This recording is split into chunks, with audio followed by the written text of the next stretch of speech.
3:30 p.m. Cameroon time, ladies and gentlemen. You're watching the afternoon edition of Prime Plus, coming to you live from the studios of my media, Prime Television, here in Cameroon's economic capital. With me, FON QUINTA. I begin the news in Douala, where inhabitants of Esenge, a neighborhood in Douala First Subdivision, have protested against a decision by poor authorities to demolish their homes. They say poor authorities want them to evacuate their houses and the quarter in general, a place they have occupied for several years. They carried placards calling on officials to look into the situation as kids risk not going to school.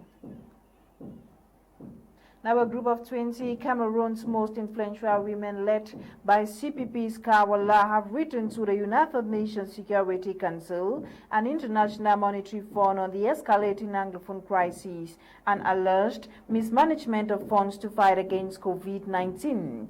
In the letter addressed to the United Nations, the women implore the world body to officially put Cameroon's crisis, including the escalating Anglophone crisis, top on its agenda as a way to restore peace and an end to the nearly 5-year-long armed conflict in the northwest and southwest region. Among the signatories of the open letters is Edith Kawala of the CPP, Alice Com, human rights activist and lawyer, Honorable Tumainon Joya May of the Fumban Council. Now, elements of the Ebolova Mobile Customs Brigade in the South region have seized about 107 cartons of frozen chicken cuts meant to be sold in local markets. According to customs officials, the chicken was seized in the evening of Wednesday, June 2nd, 2021. It should be recalled that the importation and circulation of frozen chicken on the Cameroonian soil has been prohibited in the country.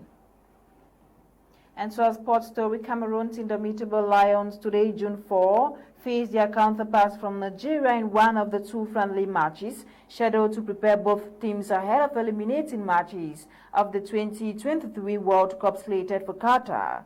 Ahead of the friendly today, the indomitable Lions have been training in Vienna, Austria for a week. Now, Cameroon's Clovis Kamzang Abosolo of the SNH Velo Club is winner of the yellow jersey for the 6th of the ongoing international cycling tour. Clovis Kamzang emerged as overall best of the longest lap in the competition that took the cyclists from Douala to Kribi Thursday, June 3, covering 156.6 kilometers. Out of the country, a fire at a juvenile detention center in Egypt has killed at least 6 teenagers and injured 20 others. The blast broke out at a facility in the Al-Mak district of the capital, Cairo. It was not immediately clear what caused the blaze, but an initial investigation blamed on electric short circuit. Egypt has seen a number of fires in recent years that have caused concerns over safety standards. In March, at least 20 people were killed and 24 others injured in a fire at a clothing factory in the capital, Cairo.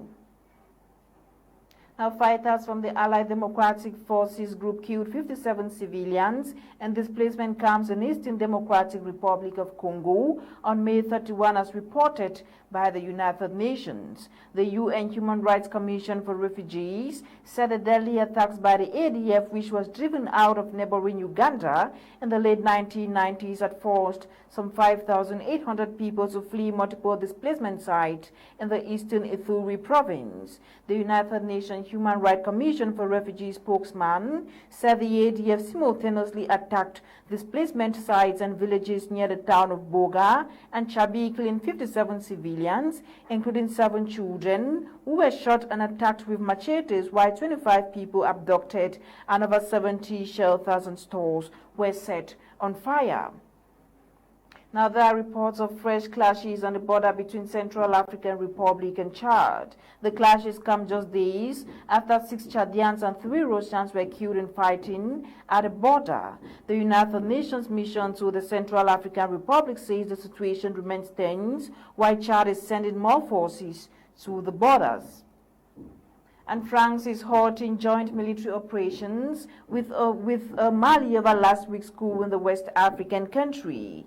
In its stringent reaction to last week's coup in Mali, France has said it will suspend a joint military operation with Malian forces, awaiting guarantees that civilians return to positions of power. Malian soldiers on May 25 detained interim President Banda and Prime Minister Mokhtar and stripped them of their powers after a dispute over cabinet reshuffle, plunging the country into further uncertainty after a military coup in August last year. French forces have been supporting troops from Mali, Chad, Mauritania, Niger, and Burkina Faso to fight militants in the Sahel region. This concludes the afternoon edition of Prime Flash on My Media Prime Television. I have been FON QUINTA. Keep watching programs on the African Eye. Bye.